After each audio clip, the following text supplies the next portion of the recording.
Hey guys, in this video I'm going to show you how to enter a promo code on Shudder. If you find this video helpful, please drop a like and subscribe. In saying that, let's just jump straight into the video. Alright, so on my laptop I'm going to open up my web browser and head on over to shudder.com. Alright, so once you're on this page here, you want to click on the try 7 days for free.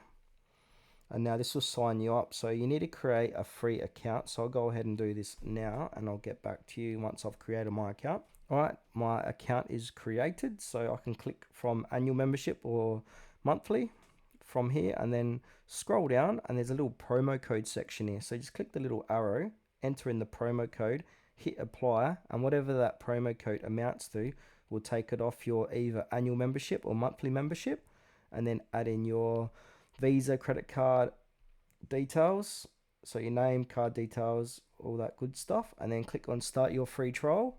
Once your 7-day free trial ends, your monthly membership, whatever that, or annual membership, will be at a discounted price because you put it in that promo code.